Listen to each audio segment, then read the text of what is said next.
unders just keep hitting at an outrageous Yes. frequency, and part of that's just apparently like the foul rates are going down, refs aren't calling fouls as often, which leads to incredibly physical defense, which leads to fewer free throws and tougher shots, and it's reflected in the fact that you can see the market.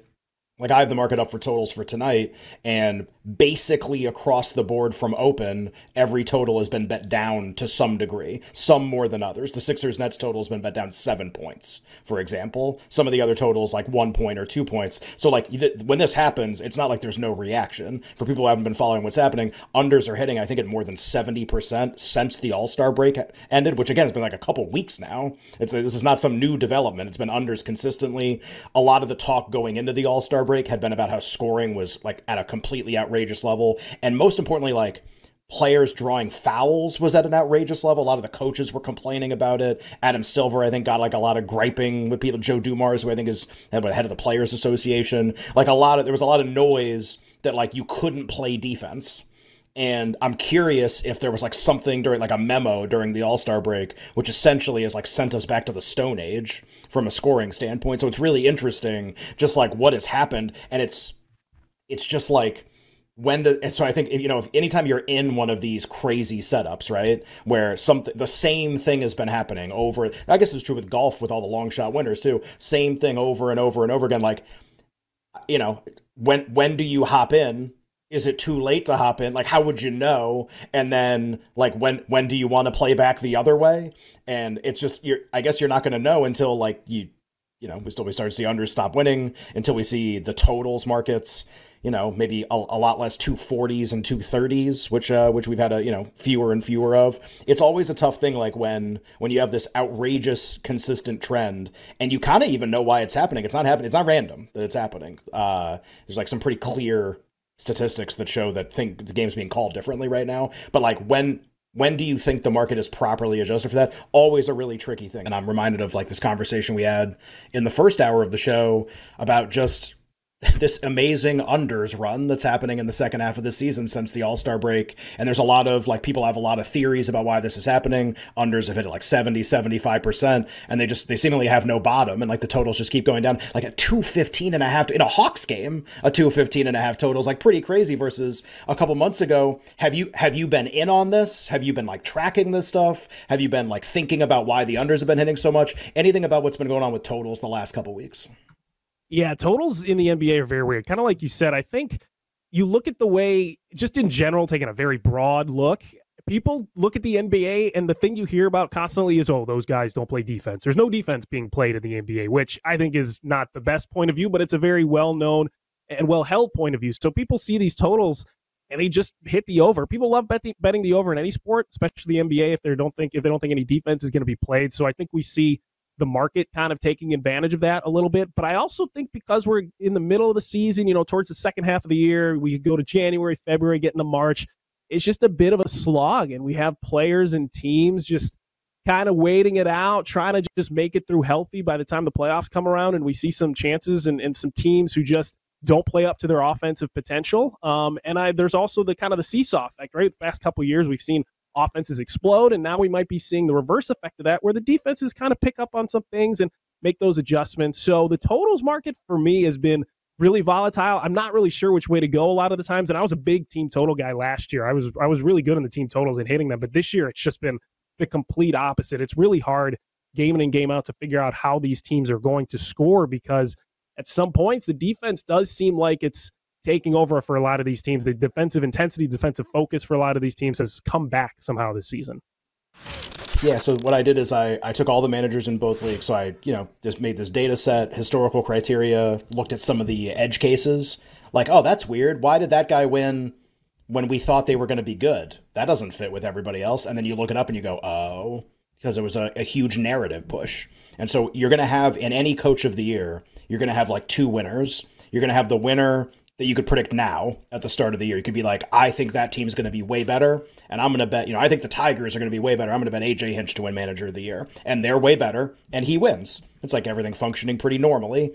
And then you're going to have what I'll call like the Kevin Stefanski group. You could never think about a year ago. if you were trying to do NFL Coach of the Year a year ago, you would never in your wildest dreams have come up with Kevin Stefanski to win NFL Coach of the Year, because the whole narrative around him winning was that they started 5 different quarterbacks. You would never have known that many quarterbacks were going to be injured. You would have had no idea. So look, like, you got to be aware of the narratives. Like, they win sometimes. Mike Vrabel won for the Titans when they had a ton of injuries. This has happened before. To use NFL examples, these happen, but you can never predict them. Like, it's a fool's errand. What are you going to try to predict quarterback injuries at the start of the year? Makes no sense. The only thing you can really focus on at this point, because we play no games, is the improvement coach, the coach that, like, is the more traditional fit for the winner of the award. And in baseball, it's no different. There have been, edge case candidates.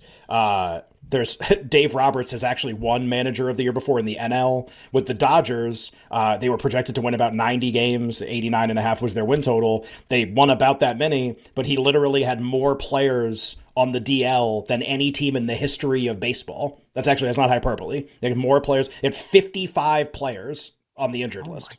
My list would be Hinch, checks every box, justifiable favorite. Quatraro, they won 56 games last year. Nobody's really won being that bad the year before. That's a rough thing to come back from. They can do it. There's like 1, maybe 2 historical examples that are close, but like 56 to winner, oh man, that's like really, really tough. I kind of want to cross him too. I'll keep him around for a little bit, but like Hinch and Quatraro. Ron Washington of the Angels is still around, if anybody's interested in them for a variety of reasons. And then the manager that I'm the most intrigued by at price is Stephen Vogt of the Guardians by far. So he's like 11-1 is the best price on him in the market.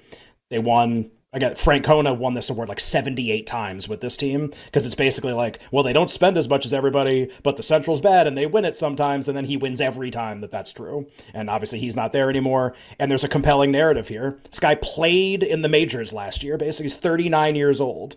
If they're good and they have an insanely good top of the rotation, they don't. Jake can speak more to the rest of the team, but they're in that perfect zone of they're not supposed to be great. But if they were really good, would you be really surprised that they were really good? The Guardians, like if they won the division or came in second, and a former player who like just finished his career won a lot of games. And he's going off 11-1 right now. I think it's a short list, PJ, of who can win. So I'll just say that again, like the managers who fit, and then I kind of want to hear of that list who you like. Hinch, who's the Tigers manager. Quatraro, which I think is kind of a stretch, but he kind of fits. He's the Royals manager. Ron Washington of the Angels. And Stephen Vogt of the Guardians. I like Kevin Cash at 11-1 just because the Rays wake up out of bed and win 90 games every single year, and they're just constantly disrespected. And with what's expected of the Orioles this season and the Yankees, if the Rays end up winning that division with all that they've, lost in their pitching rotation, and obviously Glasnow and McClanahan's going to be a little banged up to start the season, and they just continue to win games year after year. If they do that again, I think the Rays will be an interesting team. And then Scott Service of the Mariners was another guy I was looking at, just because I like these teams really in any kind of sport that have a great season, then don't live up to expectations. They still have a good team, though, but they're kind of forgotten about, and then they have a nice bounce back year. And certainly with the division that they are in, with the Astros are in the ALCS every year. The Rangers just won the World Series. Seattle wins the division for the first time since 2000. I think Service could get some mention. So Service and Cash were the two guys that jumped out to me.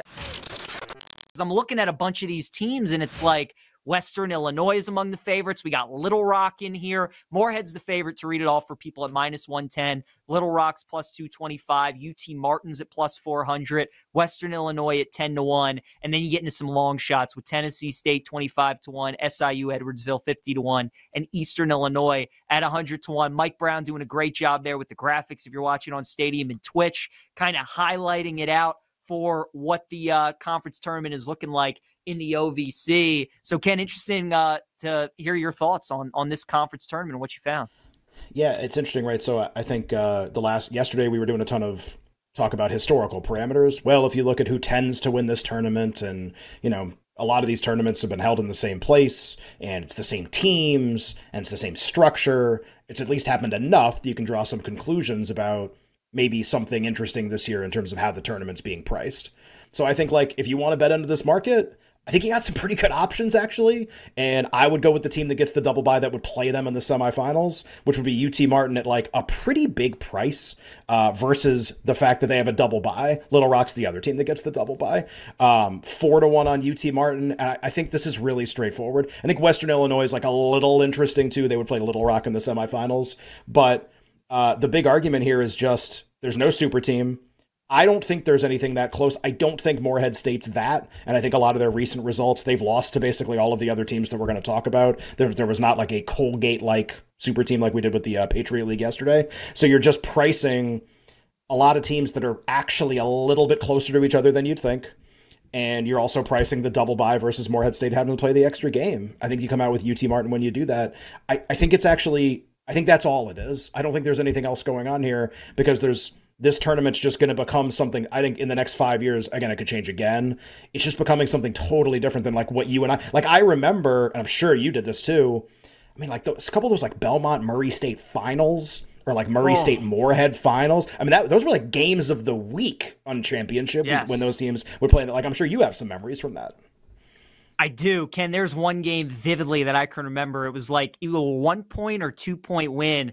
I think it was some guy on Belmont, like threw a bounce pass to somebody for like a game winner. Do you like vividly remember that at all or something? I remember something like that. I don't know if I remember like that exact level of detail, but these games have been very competitive previously, even the semifinals, because depending on the seeding, like one of Belmont, Murray, or Morehead, two would have to play each other in the semifinals. Sometimes all three weren't good too. That's the other thing, but they were good a lot.